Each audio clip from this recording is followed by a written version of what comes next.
Hello, welcome to Cult and Art Podcast. I've dusted off my podcasting equipment. It's your boy Gerard Torbitt. You know me from doing the art and all that other stuff, doing the cult exhibitions, but now we're going multimedia. Someone realised that I used to do podcasts, and I love a wee bit of the old pretending I'm on the radio chat. So I'm going to dust off the podcast and stuff. Move for the far side, lives again, breathes, lurks out of the lagoon like a big fucking stumbling Godzilla, all stinking of bong water. Yeah, what's happening, guys? I hope everybody's excited for yet another podcast by yet another fucking guy in his early 40s with a beard. I'm going to promote the cult artists. I'm going to talk about 13 artists. We're going to be in Belfast on the 13th. Oh, that's nice. Of June to the 20th of June. It's going to be a cool exhibition. There's going to be workshops. There's going to be tarot reading. There's going to be talks. There's going to be loads of different things happening, just in the way of making art just a bit more accessible, a bit more multimedia. And I thought, well, some people like to get podcasts. Some people are sitting and working. They've already done a wakey bake, and they're sitting and working. They're going, Jesus, my work's shit. They go, oh yeah, Torbitt does a podcast again. I used to like Torbitt's podcast. Do you remember the Far Side Man bet? Oh, back in the day, Mugs game. Wouldn't be at it. Anyway, so what I'm going to do is I'm going to interview the other founding member, my absolute, she's kind of like a hero of so many people that I know, Philippa Tomlin. She is absolutely the heart and soul. She's kind of like if she was Ghostbusters, she'd be Ray. I think she'd be the one who really pushes it. I can't wait to let you hear this chat. We had so much fun. We were drinking beer and mead, so it gets funny and silly. And if you want to just chill out, hang out, and you know, if you have any questions about the next about cult exhibition from this, or if we answer any questions, let us know. Let us know what you think. So I'm going to get Phil on the old blower here. I'm going to go, what you up to, kid? And we'll get the cans out because she's in Belfast. She's delivering the pieces for the cult exhibition and the materials for the workshops, all the way from Bonnie, Scotland. So without further, I'm going to say ado, A-D-O. It's not further ado. If I catch you saying without further ado, I'll hit you as a slap. Anyway, without further ado, let's go. We're going to have Philippa Tomlin, our first guest on the first episode of Cult and Art Podcast. Yo, here we. Philippa Tomlin. Hello. She's here. I'm here. Hey, what's happening, boss? I'm here. I've got a beer. You've got a beer. What have you got? I've got a alcoholic ginger beer from William Brothers. Nice. I'm on, appropriately, because I'm on podcasting duty, I'm on a siren sound. We have IPA. Right. There you go. Because we're hipsters, I already opened mine. Oh. I thought that would be a good sound effect. That was a real sound effect too. ASMR for the boo sounds. Right, so we're going to do this wee podcast. Basically, whenever we were talking about everybody lumping in the group, the art group, not just doing art but doing what they were good at, like Phil, we call her the facilitator. No one calls her that. I keep trying to make that catch, but it isn't working. But she's a good facilitator, and, you know, say like someone like Matt, he's handy with, you know, construction, and I let it slip that I'm good at maths and podcasting. Yeah, so yeah, it's like, imagine Torbitt being good at talking into a microphone. And accounts. Weird, that's a weird one. That's a weird one. Yeah, but anyway, so everybody pitching in, I says, podcast would be a good idea because it's multimedia, isn't it? But is podcast a bit crap now? Should it be a vodcast? No one wants to see this. Because vodcast reminds me too much of Zoom during lockdown. Yeah, it does. Yeah. Yeah, no, don't do that. Yeah, Let's do podcast. No, and yeah, no. Right, so this the Cult podcast, the idea is to introduce the artists and the concepts. So we'll go for this one, and we'll be, obviously, since me and you the founding members, the founding parents. Yeah. Of the thing. Yeah, so talk about it from the beginning. Mummy cult and daddy cult. All our little cult babies. They're the cult members? No, it's like Muppet babies. They're all my wee culty babies. No, it's a great group. Like, go. So Phil, introduce yourself and sort of say a wee bit about like what cult is. Okay, so my name is Phil Tomlin. I'm a facilitator, an artist and a producer. There's a really good word that I can't remember. Okay. Oh, right, by the way, this is the theme. Basically, Cult is an opportunity for artists who I think, and have talked to you about, and so we think, have reached a point in their career where they're looking to level up in some way and be seen and have artwork seen in real life, not just online. And they're artists who we have found and worked with through Instagram, through markets, through music industry, and chance in some cases. That's it. And total chance in some cases. The ones that aren't normally the people that you'd find in traditional snooty art galleries. I mean, it's people listen to our podcast. They know what we mean. It's your traditional art space, and I suppose this is a good place to sort of say that I should say Phil and I, during lockdown, I want to say set up a group. I set up a group chat with Donnie Davies and a couple of other artists who are, some of us are still working together, and eventually Phil got involved. Just scared them all. Scared the shit out of them. That was ridiculous. Basically Phil says, right, well, why don't we get this artwork that we're doing, we're collaborating on art and sort of keeping each other sane, really. Or keeping each other insane. Lockdown was for a lot of people a good time to get creative and stuff, and so I kind of encouraged that in the group. We all encouraged it, but Phil were the first one to sort of say, why don't we do this in the real world? The first one to sort of seriously say it, and I think some people shied away from it, and I think then that kind of idea gets shelved. Is that right to say? Yeah. So I think so I mentioned it with enthusiasm because I have experience of producing events and arts events, and I have connections and an idea of spaces of where to put art up so that people could see it. Placemaking, you thought? Yeah, but I'd never done it. I'd never actually physically done it, so it would have been a lot of faith. Good faith. A lot of good faith from artists who were not used to showing their art in real life. They were very much Instagram artists, the outliers, and they're all brilliant, and some of them have had real life exhibitions, but so it's kind of scared a lot of them away, but it had planted a seed in my head, and it was something that I needed to do. I've known you since what? So lockdown was what, for 3 or 4 years ago? 5 years ago. Yeah, Christ. And me and Phil have always worked quite well together, and it's been about a year since we've actually been like collaborating now. Like we've actually done some work together, and it's mad. We noticed that you do a lot of community art and street art and stuff, and I don't. And I noticed for the first time, I think me and her were just hanging out, and we were painting one day, and I felt like the way I kind of would explain it was like our influences kind of were in the room, kind of passing through each other. It felt funny. I came out with some of my approach to the painting felt a bit more like, because I'd been watching you paint, and I mean neurodivergence is going to come up, but however you want to call it, was it called parallel playing, body doubling? Yeah. And it was the first time I'd really painted with someone, and so when me and Phil hang out, we bear tunes, and we usually have, get a bit of painting done. I've never done that before, and then when it came to the first Cult exhibition, which we're skipping forward a bit, what was weird was because everybody had been collaborating on your brief is Cult, it's called Cult, and everybody sort of did what they thought that meant. Was it deathy, gothy, cultish, satanic, Lovecraftian, and it was all the above, and it was really strange. It felt like, again, everyone's influences had passed through each other, and you've got a good way of explaining things, but whenever we got round to doing the Cult exhibition, the initial one, like it was magic.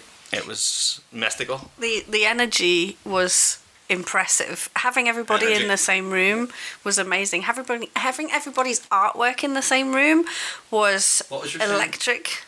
What was the thing you said? Eyeballs. The eyeballs. Yeah, eyeballs. Eyeballs. Real eyeballs on painted eyeballs. There were so many eyeballs painted. Claws. So many skulls. Webbed claw finger things. Yeah. And it's not by... It was... So Cult was curated entirely on instinct, because it was artists that, especially the first one, that I had originally felt would all suit each other, whether they made new pieces or whether they were using pieces that they've already got. I knew that they would connect in some way and that they would fit together. And this is not something that I just invented myself. This is because of The Outliers. Yeah. And I think it was that feeling and that kind of connection of artists. I kind of think we sort of deconstructed The Outliers a bit. So people came and went in the group. The Outliers, I think, became a bit of a too many cooks situation, but maybe the more people you have, the more you have to maybe adjust principles and guidelines and move the goalposts and stuff. And I felt it wasn't really going anywhere, and we kind of sort of dwindled off. But there was people you keep in contact with, and I mean, surprised there were some people, like, not naming names because it was quite a diverse group of people, but some people kind of totally shied away from it, which was a bit disappointing. But when it came around to sort of go, we need to do a show, and the name Cult came up pretty quick. And the thing that I was thinking there was, Cult is such a vague brief, but it's it says a lot. Yeah. You know what I mean? Other than there was a skate shop, the skate shop Cult.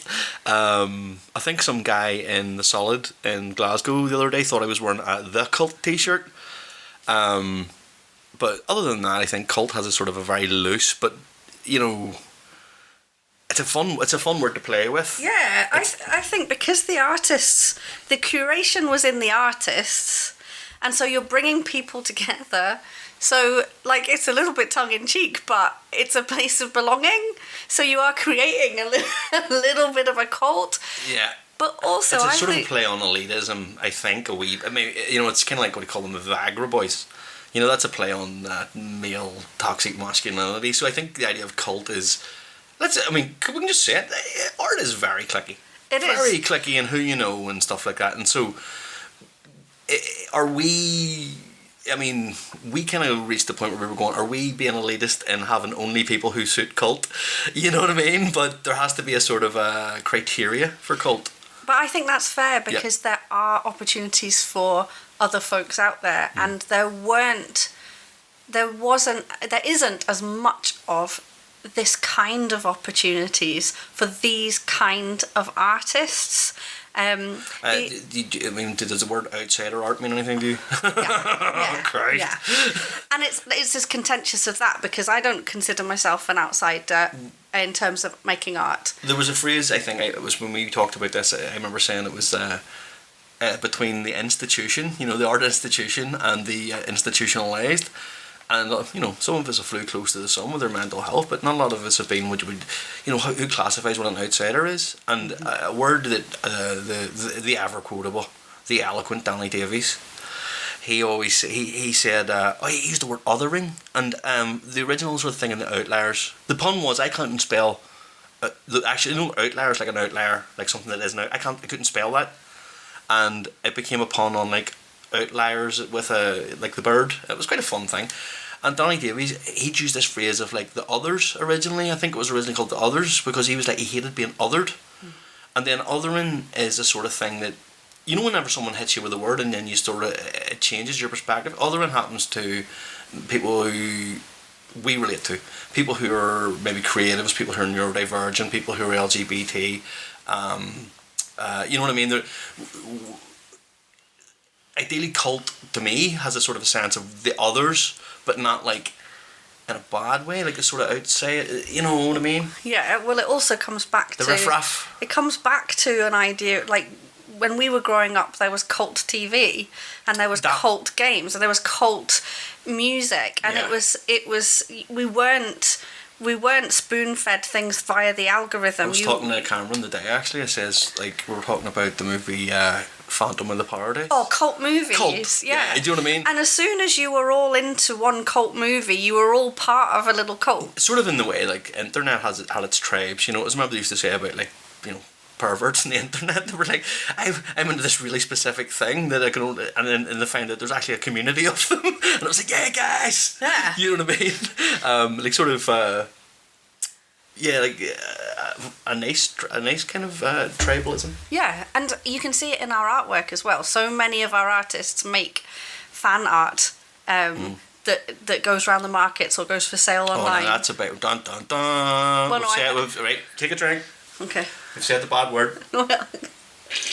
Fan art. What is the problem with fan art? No. Well, Is fan art the wedding band phase of an artist? No, it's not a phase. It's there. You can come back to it. Yeah. It's legit. It's gorgeous. It's lovely. Yeah. It can pay the bills sometimes. I think mine doesn't. Yeah, yeah. I feel sometimes it's kind of almost like commission work as well. We went to the Hit the North networking event, and there was a lot of talk about, if you get commissioned by, say Jameson whiskey, to paint a mural, based on your, man, you're going, that's $5,000 in my pocket, man, but I'm sort of selling out, you start to get, yeah. I think Cult trades a lot of grey areas, which I like. Well, I question a lot of things. When it came to the fan art thing, it's the only thing. You have to ask the other artists if it's the only thing that I've been harsh on, and I've said, it's because I want this to be your art. I think fan art sort of, I've never been to what I would call a proper exhibition that's had what I would call fan art by its way, as in like something like someone painting Batman and the Joker, or Star Wars, or their favourite musician. Nothing wrong with it, and it's to me it's a great practice, and it's sometimes a good source of income for people. But I find a lot of sometimes someone can get into a groove where they can go, dude, I can make 50 quid a week by painting the same picture of the Joker over and over again. And I think that there's a sort of an invisible barrier comes in there between the real artists then. I think you have to someone once said to me, I was selling sort of prints and Game of Thrones, Doctor Who, Marvel characters, stuff like that. I was selling them at Comic Cons and stuff. And I'd went to a comic book shop, and I mean, this is quite a funny story, because a lot of your worst criticism sometimes gives you a kick up the hole. And a guy just went, but it's just copies, of other characters. And I thought, God, what a dick, man. I thought it was really harsh.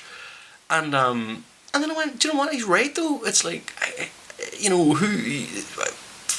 I don't really get much out of fan art as much anymore.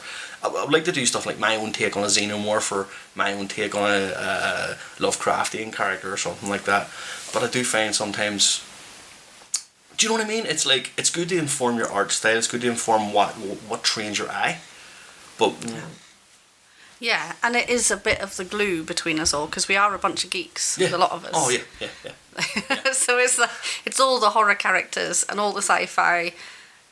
So, I mean, I mentioned this before, this sort of psychology of the fan art I went for was always Jason and Leatherface. If you've seen some of Phil's stuff, she does great horror stuff. And it's the masks, it's the kind of facial schema, and you start to realise things in sort of art you gravitate towards. And I actually thinking about it, I'm not talking about the guys who'll just do, I'm going to paint the Joker because, there's a sort of a level of kind of commercial art where painting the Joker or painting Tupac or whatever, and it's just money. It's for hotel lobbies.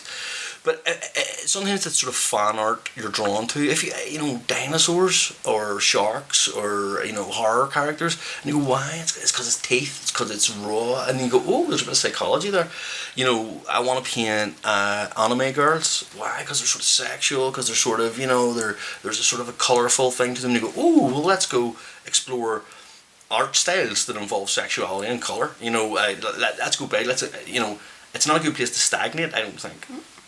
But you can make a few quid out of it. Yeah, but also the front-facing fan art.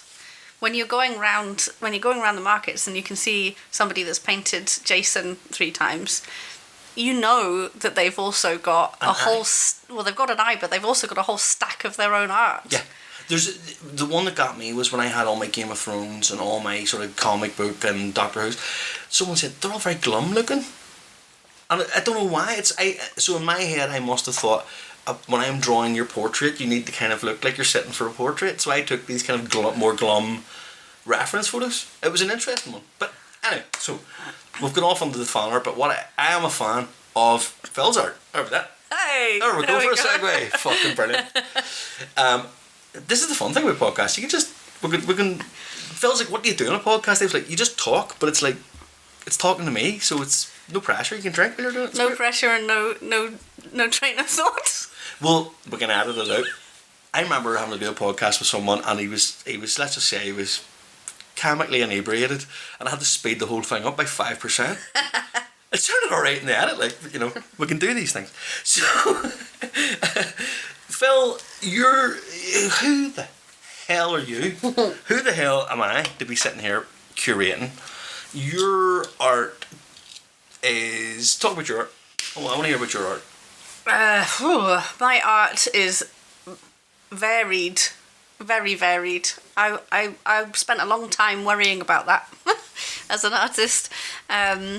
Art. I came back to art after a long time of not painting anything at all. This is actually a bit of a sort of subcategory, sort of like later stage, self-taught. Oh yeah, a lot of us are. A lot of us are of a certain age as well. Or have been told that we shouldn't be trying to pursue a living out of art. Why aren't you painting bowls of fruit and pet portraits? Yeah, or can't or couldn't afford to, so have full-time jobs. Lockdown, weirdly, the furlough thing for a lot of people. I got to stay at home and paint. For you know what I mean? It wasn't much. Same. I got £200 a week or something, but it was alright. Yeah. You know what I mean? So I started painting just before lockdown. About a year and a half before lockdown, and it was just for myself. That's what I thought. It's not for yourself. No. And you big what's the word? Exhibitionist. You big exhibitionist, yeah. And because I was, like you said, a community artist, well, I was a community theatre maker, my instinct, my ideas for art, I started to crave other people. I work best as a collaborator. I was going to say a social butterfly, but no, you're more like a social moth because you're a bit of a goth. There is the goth side of things. I think that obviously that's obvious with the cult thing, but the thing about Phil is when I first went over to Glasgow to sort the first cult exhibition with you, is how many people she knows, and it's like you utilise people very well. You're very good at seeing what people's positives, as they said about me doing podcasting and accountancy, it's like you can see people's strengths a lot and play to that. And you called your little group, you said there's a lot of queerdos and weirdos, you know, it's a lot of it's a diverse group, it's a neurodiverse group, and you have worked with, you know, you've worked with poor kids. Poor as in like disadvantaged kids. You know, you've worked in schools. You've worked with, you know, all sorts of stuff. And I think it's given you kind of not carte blanche, but you know, like it gives you an authority that I think people see, and you'll sometimes go, why does everyone come to me with their problems? You know, all your art friends and your graph friends are stressing out, and they'll run to you. They do, I do. And there was one incident at the first cult where Phil went grey because she was so busy saying to everybody she'd forgotten to eat. Yeah. And her eyes went like, you know, like a Game Boy battery, you know, when the red light goes off in the Game Boy battery. It was like that. She just was going grey, and I was like, what was it? And I was like, nobody talked to Phil. Remember, what just needed a what's break. The podcast there was? Somebody feed Phil. Yeah. And it was like, shit, you went, but you are very selfish, selfless, almost to a fault. You're not a selfish person at all, and you really, I think people can see that through cult. Yeah, you're right. So the thing that I loved and still love about making community work is bringing people together and leveling people up. I think level up's a thing that you said earlier that I really like. And that sounds like, you know, that's taken a lot for me to feel like I'm not showing off, because who am I to level anyone up? Right. That's what? Right, well, this is the thing that you said to me, is you kind of realise when you reach a certain age and you kind of go, I have 10, 20, 30. Okay, I have 3 decades of experience in a certain area. I've been painting for the best part, I'm in my early 40s now. Yeah. I've been painting seriously, you know, since I was in my early teens. So that's and it's like, so what have you been? You've done theatre. I've worked in the arts in Scotland in particular. I've worked in the arts for 25 years. So I do know how to manage a project. 32. It's all lies. So I started. So I do have connections, and I do have It's also not the obvious connections. It's that I know the cities. I know different places, and I know what it's like to work with different people. I know what it's like to network. In Glasgow, you're pointing out all the graph artists. Yeah. Yeah, so I know all of those lot from a collective that I'm part of and helped set up. What are they called, Phil? They're called Mortar Projects. Go You should give them a follow. Oh, Mortar Projects, young Cheryl. Yeah, Cheryl's amazing. Also a former cult artist. Hopefully will be again. Yep. She was a funny one because she was like, "Oh, I'm not." And I was like, and she did these weird like predator prey. Animals and like she done what was it? I was Aztec Quetzalcoatl dogs Yeah. or whatever you fucking call them, Zolo dogs, and it's like she's a good example of there was sort of we were sitting going like, we always need to have someone who's a bit of a neurotypical sort of, and then we were like, no, I don't think anyone here is exactly neurotypical. Can you tell the story, Phil, about the Scotia bar? So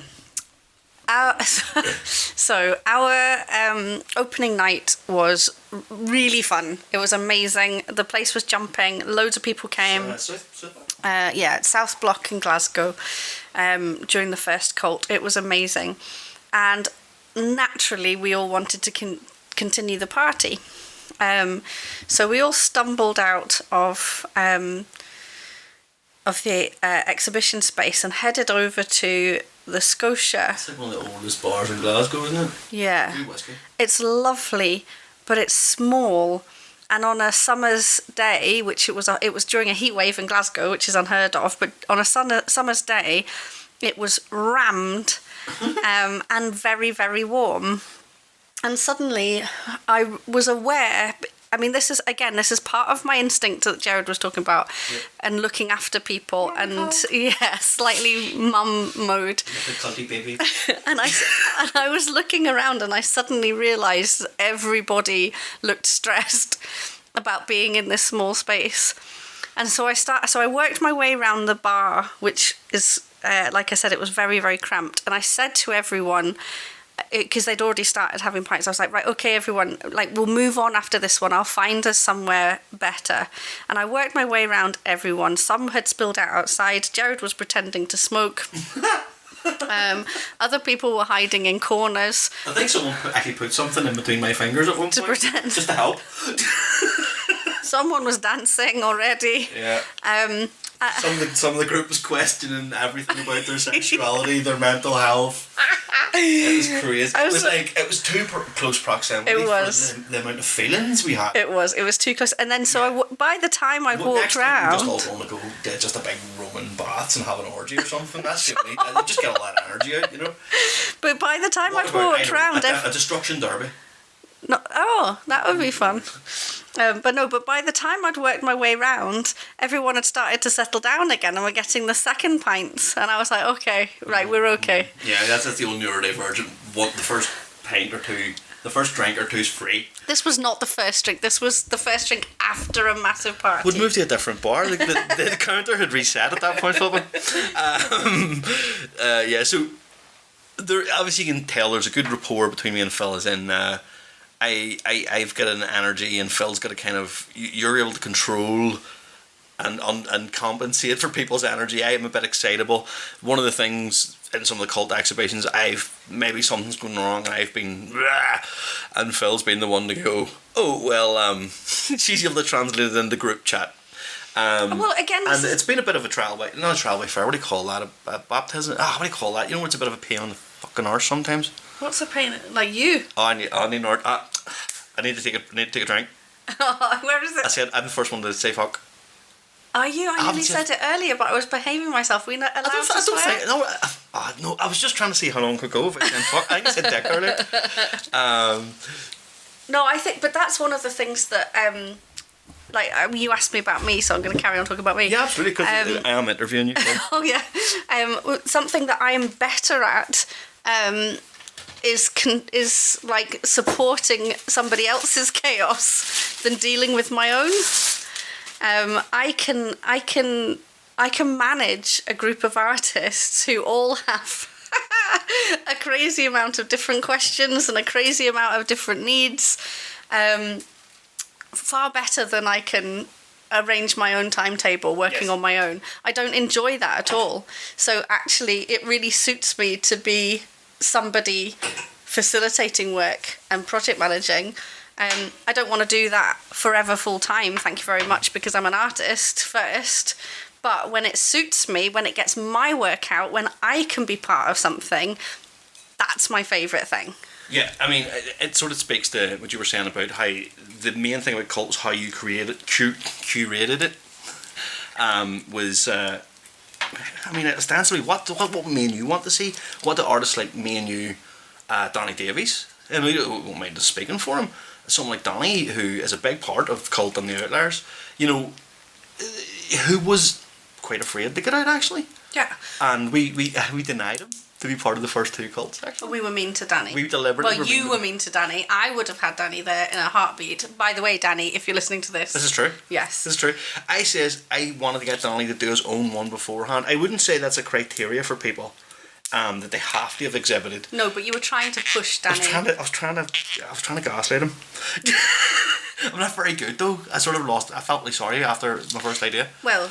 But no, the idea was just getting some of the artists that we love, that we really want to see getting the love, and not to be feeling other than feeling lesser than in the case of a lot of, you know, a lot of things. In case you wonder what I'm doing at the minute, I'm trying to open a bottle of mead.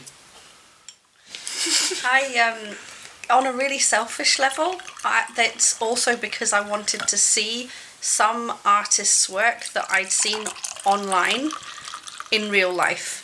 Because, and this should be in capital letters and be an entire podcast in its own right. I'll stop and we'll record the next one. Nothing compares to seeing art in real life. Oh. Absolutely nothing compares to seeing art in real life. If the artist is there, in my humble opinion, that's even better. Why not celebrate I may people? have shouted about this at a few of the other exhibitions. Do you find when you meet an artist, when you see art in real life, when you meet an artist in real life, it creates a connection? By the way, Sláinte, we've got a King of the North mead. Nice. We'll give them a shout out whenever we post this. Mm-hmm. King of the North mead. Yeah. Fucking hang on. It's amazing. Oh Jesus, it's lovely, isn't it? Smoky. Yeah. Oh, King of the North! It's maybe stronger than I thought it was going to be. So Phil's originally, you're from the north of England, and I'm from the north of Ireland. Oh. So, who's the king here? We have no kings, we've Sean Fallon, he doesn't have kings. No kings! Yeah, so by way of we're chilled, we're half an hour deep into the thing, we're going to do a bit more. By way of structure. So I was going to say this to you earlier.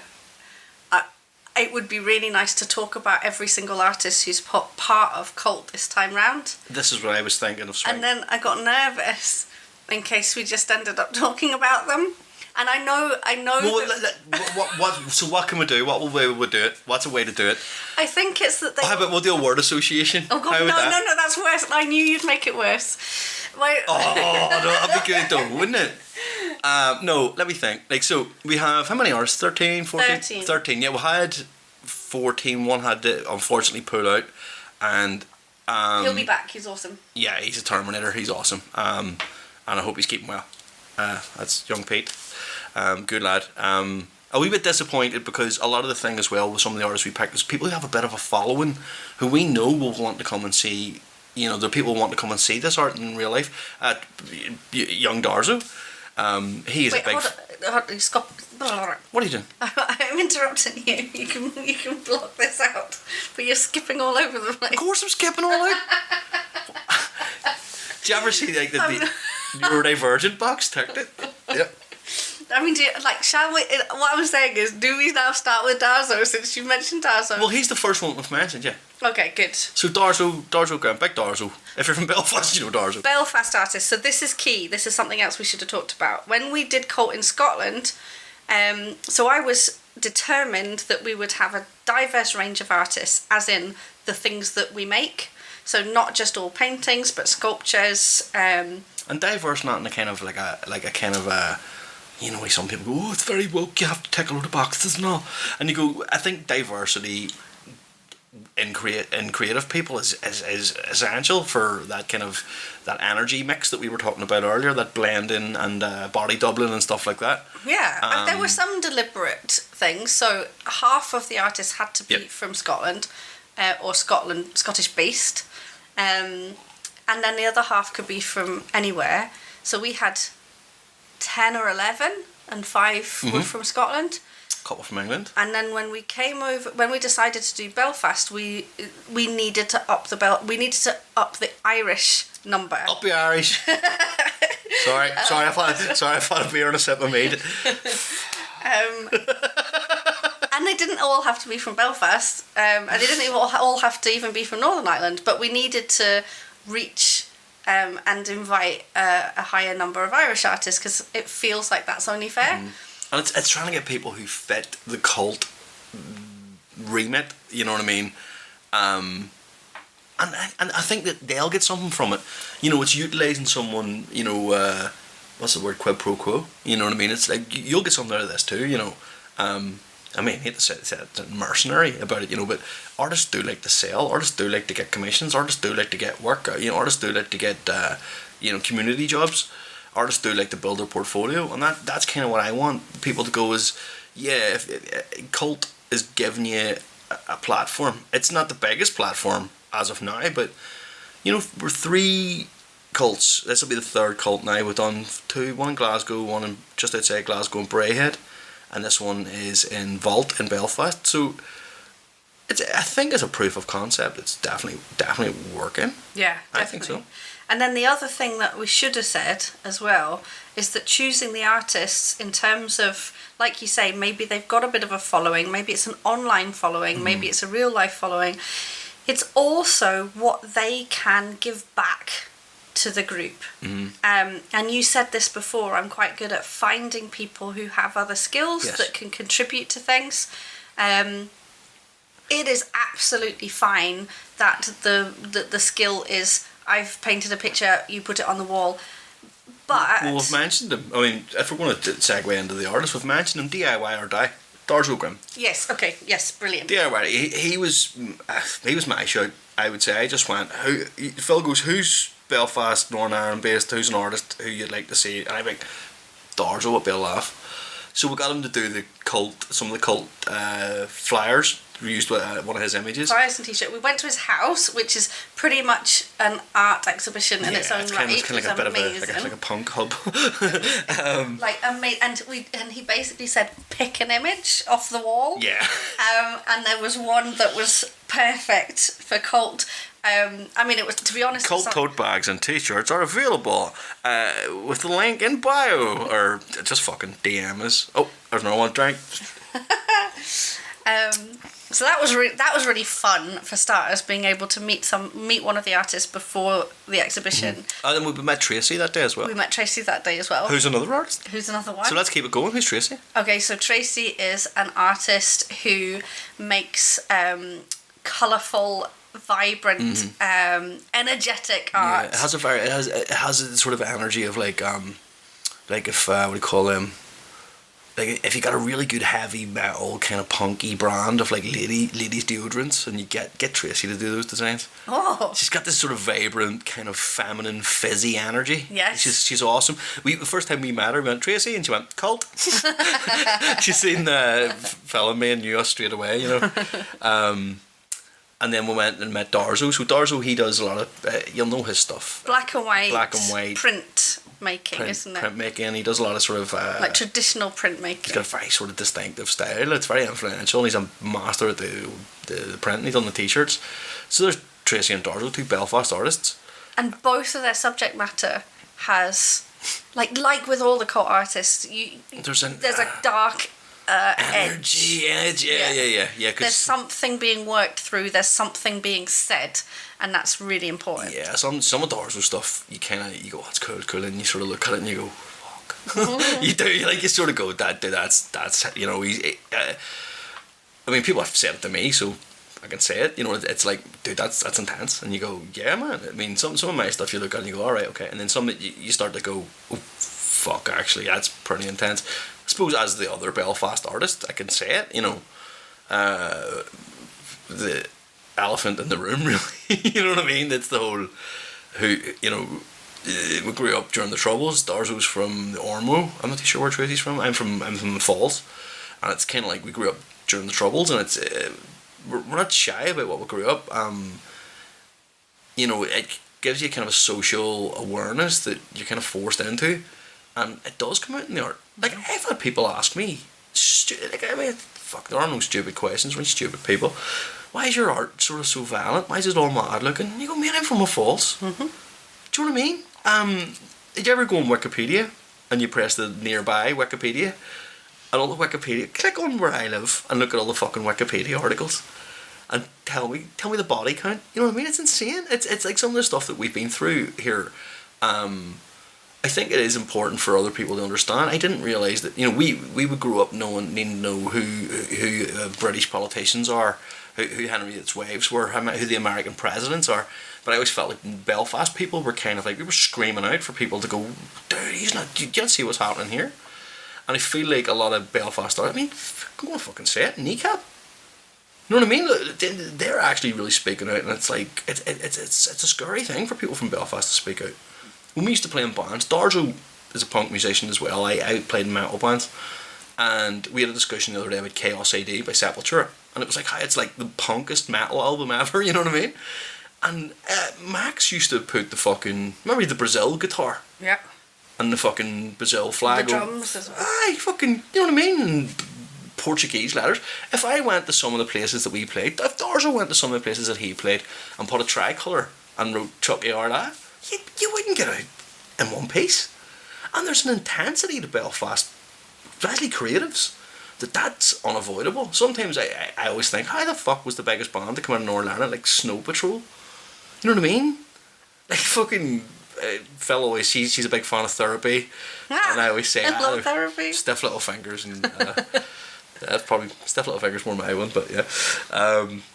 But fucking, who else have we got? Irish Ways, we have Orla Dell. Oh, the Warrior Queen. Warrior Queen, and whose art is quite different at the surface level. But if you see this beautiful, bright, uplifting, enlightening stained glass. Yeah. Sort of. Yeah. It's what I like about having this in an audio medium is that we'll have to describe it. Yeah, totally. And what's funny is there's sort of similarities in a way between Orla's and Darzo's. Yes, the crisp lines. And but then there's a femininity that sort of Tracy's has. So I'm already getting ideas. I think some of us have shown our hand in what pieces we're doing. But yeah, there's a femininity in Orla's that's really, really good. It's very ethereal. Yeah, it feels like, well, if we're talking, everybody knows Torbitt does demons, so Orla does angels. Yeah, she totally does. But then, like with Tracy, the undercurrent is story. There's stuff coming through. I had a conversation with Orla today about the same thing. It's about sometimes how much do you want to tell your story, how much of your story, how much of yourself do you want to show, and so to go back to people shying away from showing art, it does take a bit of bravado, and I think you'll probably hear this. We have bravado. I think I always say the male energy, the feminine energy is RoboCop and Dolly Parton, and I think that's it. You need some rules, but you need some oomph as well. And I think me and you have a bit of we'll have to keep it strict. We'll have to work. For Cult, but there's a bravado there of like, fuck it, do or die, wing it, chaos energy. Yeah. And I kind of hope our artists, if anything, get a bit of gusto, a bit of bravado, a bit of something that makes them kind of walk with their chest puffed out a bit more. I was part of Cult. Remember Cult? I was there. I think in a kind of maybe a bit of ego, maybe a bit of healthy narcissism there, but fuck it. Well, why not us? But also on a really practical level, there are some exhibition spaces that won't even see you if you haven't had an exhibition before. Yeah. So how do you do that? What's cool about Vault is they're doing it as we're not members, but they're sort of like letting us have our space, and it'll be interesting then to see how our relationship with Vault goes on down the line. Yeah. Do we work as members with them, or do we sort of work as semi-members with them and be affiliated with loads of people? Are we our own group? You start to see how you stand with other art groups, because you go, holy shit, we're an art group now. I'm excited to be in Vault. I'm excited to meet all of their artists if they're around. We can't, because like you said, we're not a partnership, we can't guarantee that, but I'm hoping that we'll be able to meet a lot of them. Well, the South Block one was very good. We made some good connections, and I think we kind of impressed some of the people who maybe were going, you know, I'm not saying they were like, oh, look at these riff-raff, coming in. They were nice enough to have us, you know what I mean? Yeah. You know what I mean? And They were also, cool and they were like, sound, but it was very like your traditional art gallery. as much as I might say, I might use the bad word, I might use the word snooty when it comes to traditional art galleries, I am a big fan of traditional art galleries. Yeah, but I our want stuff to be part of that. is our stuff, and yeah, I think that's where the cult is. Is our stuff incongruent with the kind of perceived image of the snooty art gallery? Do you get what I'm saying? Is our stuff kind of like, is Cult being in an art gallery kind of like a punk band playing in the Grand Opera House? Well, you know, kind of like that. So the future of Cult, just taking a little segue while we go through the artists, the future of Cult, what I would love to do is to look at putting art in non-art spaces. There is an instinct in me that comes from making theatre, making site-specific and site-responsive theatre, where I used to make theatre in non-theatrical spaces, so not on a traditional theatre stage. I also make public art and spray paint murals, and that tends to be on walls that aren't designed necessarily to have that kind of art on. I mean, is that not a lovely walls that aren't designed for that art? Yeah. Totally. I think Vault maybe been a bit more, sort of a bit more alternative leaning, but very traditional in a way. I think they'll get it. I think we will get a lot of them. They'll get it, and they are artist led, and they are it does make it a bit DIY. easier. It does make it a bit easier when it's a traditional space. Yeah. Carrying on with the artists, with literally no segue, but just plunging us from the ethereal angels of Orla's work. The other Irish artist we've got is John Cowan. Oh, John Cowan. He's where's he from? Cookstown, isn't he? Yes. He's a character. I mean, he's obviously he's now been banished because he lives in the sunny climes of complains about it. Yeah. Where he lives? Spain Canary somewhere? Islands or something. I don't know. A mystical sunny world. Sorry. I had to clear my throat there.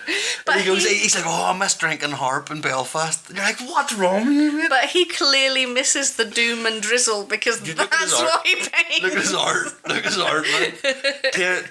1024, he's a good spot. He's a character. He's a sort of he's got a lot of sort of your typical, if he says to me, guess a Northern Irish artist who you like, Jordan. I'm very fond of him. It's so dark. There's some of them you can't hardly see. You have to see his work in real life. Yeah. He doesn't give himself the credit, really. No. And it's sort of, it's working through something, and it has that kind of energy, and it has a base of a story in there that actually he's one of the artists, all of these artists, and why it's important to see art in real life is because you get to spend time with the art in front of you. Can I tell my story? Yeah. This to me was Phil, myself, and Cameron, who's one of the artists. Phil, you opening our calendar? No. Phil and Cameron and myself, we went to Kelvin Grove, and there was a painting in Kelvin. Oh, we had so much fun. That was brilliant. 3 artists two are definitely neurospacey. One is definitely not neurospacey, Cameron. Definitely not. Absolutely tickety boo. So, we love you.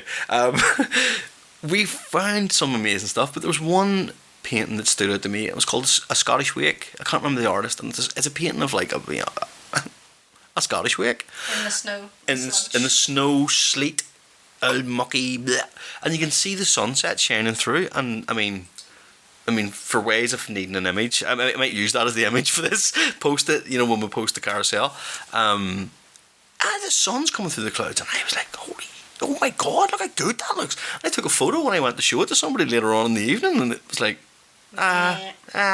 Oh, look at that old art. Looked alright. And I'm going to tell you something. See, when I post a painting, I'm not big for filters or editing or any of that, but I tend to have to boost the saturation of my paintings. Because even, I've got what I call a Sam Dong phones. You know what I mean? One of them ones from Finland or somewhere. Right? But I've got a good phone with a good camera. But even that, it's not your eye, is it? So I noticed my stuff has to have to boost the saturation. You know, I'm trying to think of who can we say. Speaking of boosting the saturation, another artist. What? Who's really bright? Oh, Keisha. Yeah. Mad. So Keisha's work online is already amazing because of her detail. Brilliant segue, Phil. Yeah. You should podcast. I should, shouldn't I? So her work is already incredible Stunning. online. The details in there.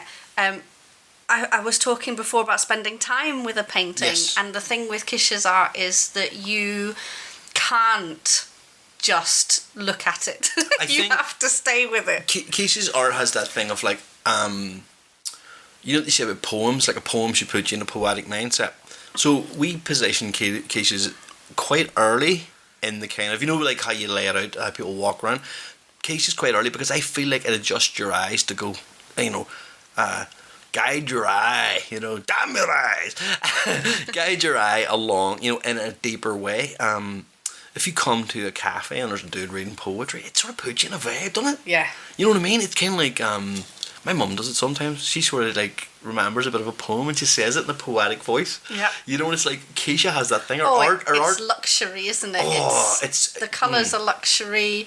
They are. There's a word that's gone. It'll come back to me. But it's a good example of what you need to see them. Yeah, it's opulent. It feels opulent. You're invited into more and more and more. So you might look at this beautiful face, this beautiful fantasy character, but then as you look closer, there's a castle, there's a star. Which, if you've seen my art and your art, there's a lot of what do we call it, pareidolia, you know, hidden wee things in there. Yeah. So I think, again, curation wise, there was someone like her stuff. Definitely. Cool. But it wasn't until we saw hers in real life with everybody else. John's as well. Yeah. John's looks quite good in photos, but see the ones that he has, Cameron had actually considered, he said, oh, maybe I should do a 3D version. I actually went, ugh. Yeah. John's stuff looks like something that you would find in a nightmare. It is grotesque. There's something about it that is a perfect, you know, I mean, that's me saying it. It's grotesque and it's beautifully so.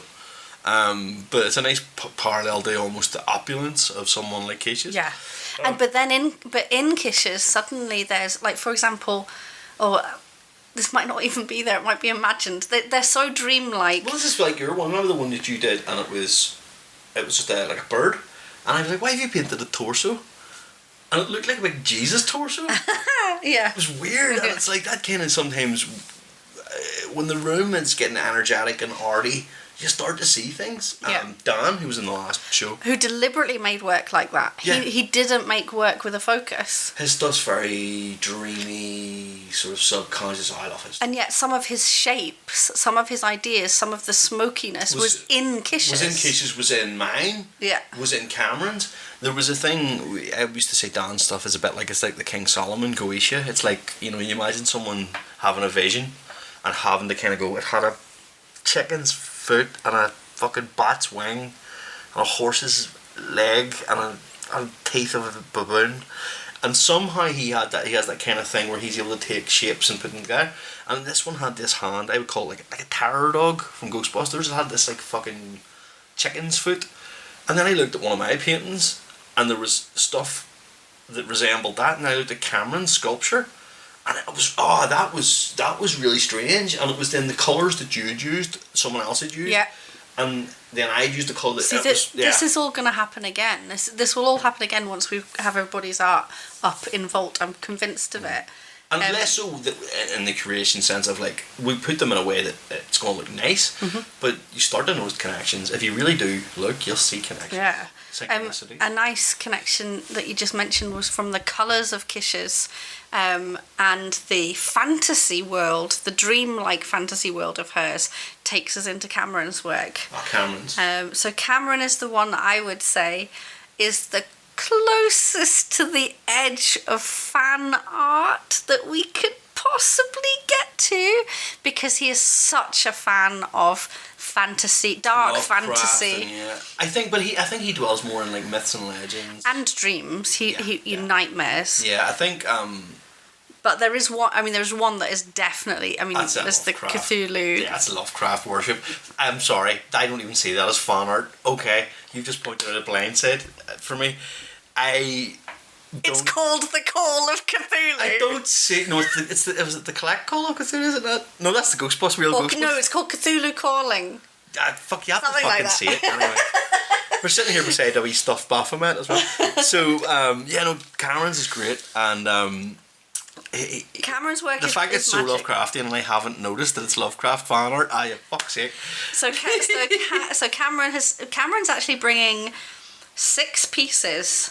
His 3 originals from Cult, which are large scale. Sort of like I would say they've got a sort of a humour of like someone who would love Ghostbusters toys. And they have this. I can't He's so remember who wrote kitsch. He's so kitsch, but like kitsch as if you had a weird Felix the Cat clock on your wall, but it fucking spoke to you when the lights went out. There's something about Cameron, there's an idea. A Felix the I can't even say it. A Felix the clock. Felix the Cat clock. Right, but imagine Cameron's one. No, that would be what would be amazing. hanging at the bottom of it? Yeah. Manger. He does. There's sci-fi. He loves sci-fi stuff as well, and there's this kind of like. Which ties into some of your ones as well. You have a lot of sci-fi in yours. Yeah. Yes. So it's things like using the old technologies and what could they be and what could they bring and Fallout sort of. Yeah. So it's and then but his stuff is like. It's so detailed. Like there's even sculptured slime on some of his pieces that are so beautifully done. Well, I mean, some sort of liquid, some sort of fluid. But then he's also got these amazing pieces. He does a lot of this actually. He traps dreams in jars. He traps nightmares in jars. And his new ones for us, he's trapped some Irish myths in frames. It freaks me out. They're amazing. See the way I work from instinct. I go up in the attic and I just fire a bear into me and let and put on the fucking death metal and just paint until something happens, And it's like Cameron will go, well, I'm gonna do this and I'm gonna do this. He does. That's my impression of Cameron. And he explains what he's gonna do and what he's gonna do, and I was like, you're full of shit, you're not gonna do that. And then next thing he has these 3 perfect sculptures. In my head, in my neuro mess of a head, I can't see that amount of structure and concentration and deliberation he does. He's able to plan it out, and the next step's this, and then I'm like, you're a fucking wizard, man. It's like Dean Millen. He's sort of part of it. We're getting him to contribute some music for ambience. We're going to do. He needs to be part of it. He's going to be part of something in the future. Dean, you're a prick. But the other person, we're going to kind of. I need to speed up because there's so many of them. We can. Trust me, we'll be adding chunks of this. Right, great. So So talking of legends. We do now have. We mentioned it before, but we've got Danny Davis. Danny Davis on board. One night I was sitting half cut to Phil, showing a picture, a video message that Danny Davis has sent me, crying, I love Danny Davis. I genuinely love Danny Davis. He is. To me, if the Outliers was ever just me and him, I would have been happy because it would have just been, we have this lovely balance, and that balance then I thought, well, if I'm fire and he's water, and then we sort of added a few other people to the group that were air and earth, and then we started to add other nodes to it, but I've always felt a lovely balance with Donny Davies. He's a level-headed dude. He's a soft-spoken, eloquent guy. Eloquent. So one of my favourite things about Danny. Oh, he's quotable. Before we even talk about his art, well, he's quotable, but how he talks about his art. Well, he's It's my favourite thing. He's got a weird. It's almost like Vic Reeves on fucking like a Vic. Can you imagine just doing like 6 bongs with Vic Reeves, and then you go up in your attic and you do a ritual, and he's like. And you go, Danny, what are you on? He goes, I'm sober, man. And you go, what the he's got this weird folksy, off of the land. You know, it talks about his dad, Les, the Green Man. You know what I mean? His dad's known for being quite a nature guy, not a naturist, and he works with nature. And Danny's very, you know, the image when you say Danny Davies art to me comes like Hearn the Hunter, or the old one. He's connected to myths and legends. Yeah, he breathes them. He does. He's an English artist, and English folk stories don't always get the level up they deserve. I feel because like, there's some amazing English folk stuff out there, but because of the saturation, I get to shout out fucking OG Usborne Guide to Ghosts. You know what I mean? Everybody, that's what we should do. Just tag this and talk about the Usborne Guide to Ghosts, and I have to listen the whole way through to us talking about this. Yeah. But yeah, Danny's stuff is rooted in nature and mythology. There we go. Yeah. Check me. It's like my goth joke. No, it's not. Don't do that. How do you know how old a goth is? No, Gerard, you're not putting this in the podcast. I'll banshee scream over the top of it. No, I love Danny's work is amazing. I love the shapes and patterns that he makes. I love the humour. The darkness. I love the freedom of it. The brevity. You can't say darkness and brevity in a Wanna, but you can with his work. Yeah, but he's also. Danny's a good example. He's a family man of a certain age, and he has a certain pressure on him, societal pressure on him, but fucking hell, underneath that, he's a fucking brilliant artist who you sort of go, had he been born in a fucking with a silver spoon in his mouth, you know what I mean? He could be a fucking, you know. I think a lot of our artists, I kind of see that in them. I go, how the fuck are you not? There's a couple of guys that aren't even in the show yet, and I've already said we're getting them. Yeah. How the fuck these people are not huge? You know what I mean? Because I mean, sometimes I go, Jesus, I should be a millionaire by now, or at least at least a grand. Give a grand. I'll be happy with a grand. A fucking 1,500 quid, I'd be laughing, right? But do you know what I mean? It's like you get those bursts of, again, healthy narcissism, ego. You know, art is a lot. You know, you can't go, come on, you're pushing yourself as your own brand. And some of our artists saying, like, how the can they not? Well, I mean, this is the reality is, and why a lot of our artists are our artists, is because we are looking at working class backgrounds. And legit working class, like people who have to, day jobs. Yeah, so they have day jobs. Self-taught, single parents. So maybe don't have time to explore their art further. They don't stop because they're artists through and through, but their 9 to 5 is busy with work and with parenting.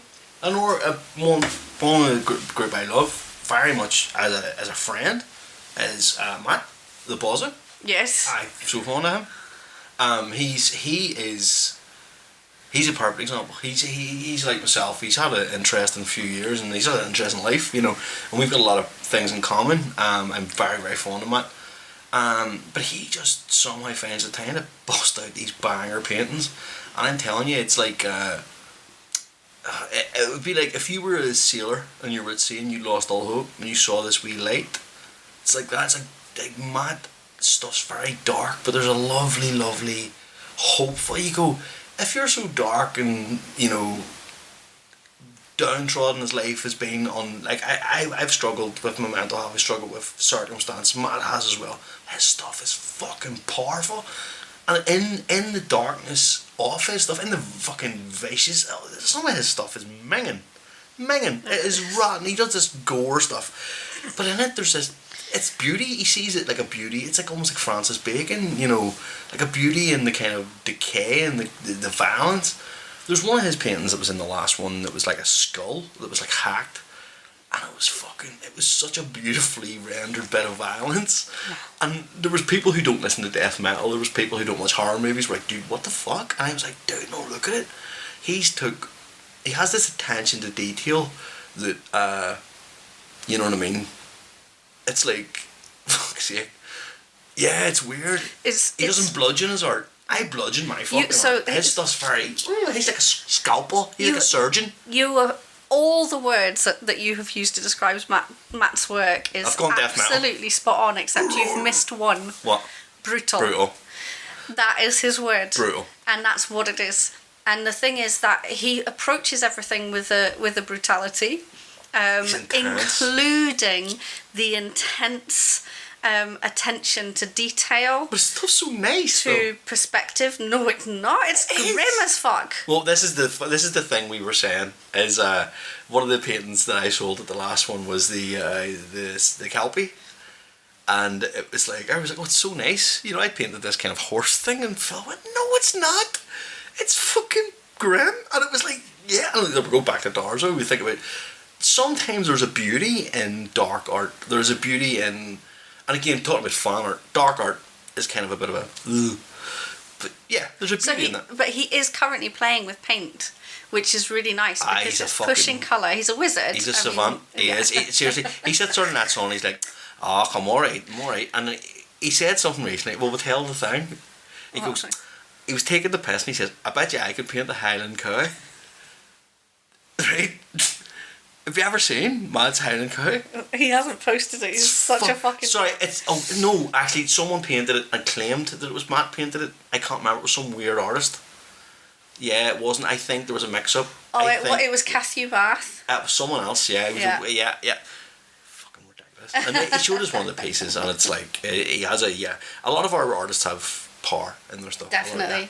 Yeah. And yeah, so there was and they're subdued. There's a painting that I've got from his that's going to go up, and there is a beauty to it, that is really really nice. And he's a gem. And he totally works really hard, and he's a good dad. He's a good lad. I'm very fond of him. Love him very much. I do. I really. He's when I started integrating with the group, and I started meeting people like Phil, Pete, and Matt and Cheryl and stuff. I started integrating with artists and. Yeah, Cameron. Cameron's my boy. It's just like artists meeting artists. We were at the tattoo convention the other day. Artists meeting artists. Artists integrating with artists. Oh, it's magic. It's magic. It is magic. It's magic. We've got young Angela. Yeah. Okay. So talking about beautiful art, her stuff is sexy so fingers, dainty. It's all sexy fingers, isn't it? Yeah. It's all sexy fingers. It's like when you're looking at a statue of Our Lady and you go, "Fuck, she's got nice hands." So I've experienced Angela's art. You experience Angela's art. Yeah, you do experience it. She makes these kind of weird mock-up CD covers as well. Yes. Well, yes, because what now I'm speaking for you, Angela, so correct me if I'm wrong. What she's doing is she's kind of channeling your idea of how art and music are connected. And that's where that comes from it's in like particular. Synesthesia, isn't it? Yeah. She loves Alcest, shout out. And I think that was through her degree, but I could be wrong. But I think that idea of... I love seeing people who have done degrees and seeing people who have got through them and their art has come out unscathed.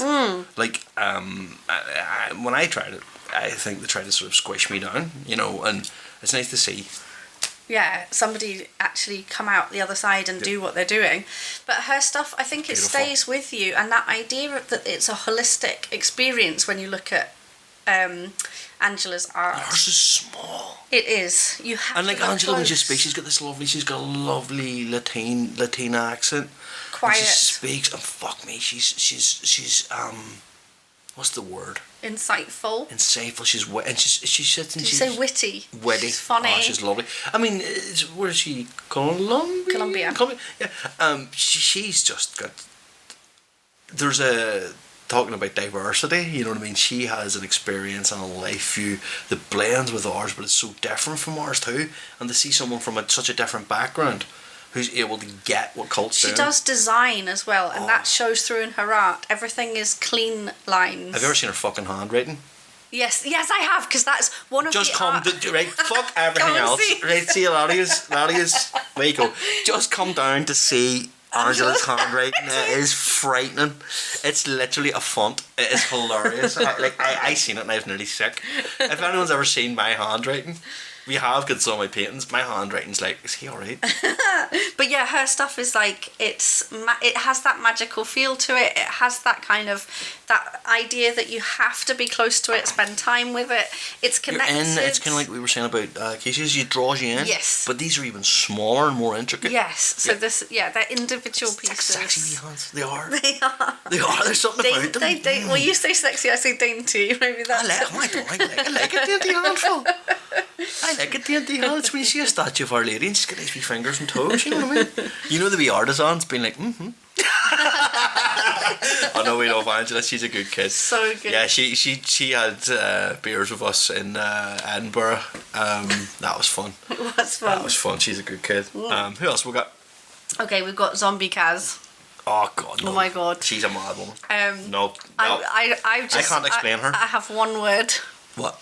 Dejected. Oh no! Oh, he's my favourite thing in the world. My heart, my wee heart. My baby. So Zombie Kaz is like, you meet her and she's just like, she's cool, she's chill, and then you see her and you go, aye. And you go, right, so you're one of us. She is a character. She's a character. She has in her artwork, she has a real sense of play. And that is really, really strong. Like this is fun. Cult is fun. Yeah. You know what I mean? Oh, it's dark. Her stuff is dark. Like she's done, for goodness sakes, in her sense of play, I'm talking about zombie doll heads. Remember she gave you a doll head and you were like, it's horrible. It's brilliant. She does this horrible, a terrible beauty. Yeah. She does this thing. She does horrible really well, and like she'll do like wee baby heads, and but then she does really cute and really sometimes her stuff's quite whimsical. But even cute. So Dejected, poor Dejected. She's hilarious. The cutest. It looks like a fucking like see if an Ewok drowned in a river and you found it 3 weeks later and wrapped it in a black blanket. But he still wants to go on a date. Oh, it's the cutest wee thing. It's so cute. Did he ever get his hole? I don't know. We were always because she said she was going to do one where Dejected looks like he looks like a Jawa or something. He's like this wee creature with buck teeth. He looks. What's that German word? Gewurt? No. Oh, fucking. I'm sorry. We'll edit it in later, will we? We'll edit it in later. Not at this rate. Wolpertinger, yeah. He's like a sort of weird wee creature. Yeah. So there's him. He kind of became our mascot a wee bit. Yeah, he did. Yeah. And then there's other clay kind of fantasy-based pieces Bonnie that Rabbit's she's Alice in sharing. Wonderland. Not even. No, Or you've imagined it because that's how it feels. It feels fairy tale. Yeah. It feels of that kind of world, but they're not specifics. Yep. People think they are. Even when they're looking at them, they think they are. I mean, a cat, a big fat cat that's a teapot. Dowser. Loads of people were saying, "Is that Alice in Wonderland?" No, it's not. No, Alice in Wonderland isn't weird enough for cats. Yeah, exactly. No, this is the one that used to fucking eat rats in a fucking distillery in Glasgow. Mad woman. She's nuts. She goes, I'm bringing the stuff over. And we nearly sank the Stena Line ferry with fucking Kaz's stuff. Like we've got 20 clay ducks with us. So yeah, that's the thing. She does cute really well as well. So the wee ducks, we're going to do painting ducks. The workshops will be the next podcast. We'll chat about the workshop for the next one. Yep. I mean, we can do a double dunter. We can edit this one down for Petty's sake. I think the last artist that we haven't mentioned, we keep saving as the Big Scorn. Yeah. The big one. Sean Fallon. It's so funny because if I say to you, my mate Sean Fallon, you'd be like, oh, it's some dickhead from the Falls. Up the road. It does. He sounds quite Irish, doesn't he? Yeah. He is. We call him the Magus. He's like the Alan Moore of the group. He was an outlier and sort of inspired us a lot, and his own path's just been great. So was Kish. This one's quite outlier heavy. We've got Sean, me, Danny, you, and Dean as well was part of that. Dean was part of it, yeah. We wanted to have Dean as a kind of a multimedia idea. So Sean, he's with Crap Factory. Yeah. Yeah, CRPSCTRY. You know Sean, he's the big guy. Stoner Witch. I don't want to say it, but he kind of does look a bit like Rick from Rick and Morty. But he hates people pointing that out. But it's like, I mean, he's starting to embrace that he might look like a cartoon. He's the most. I don't know. He literally, like, when you go, he's a stoner witch, and you go, he's exactly what you imagine he would look like. It's kind of like a lot of Phil's friends. When I was meeting a lot of your friends, you were like, it's my mate. And you meet them, you go, that's totally exactly what I imagined. And Sean is such a idiosyncratic sort of guy. He's very gentle, very calm. Yeah.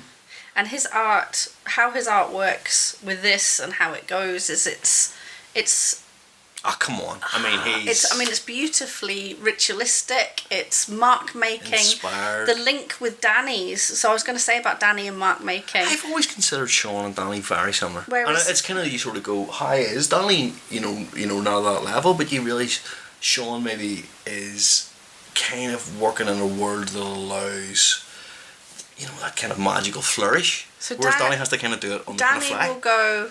Danny will make some marks on a page. And he wants you to do the work.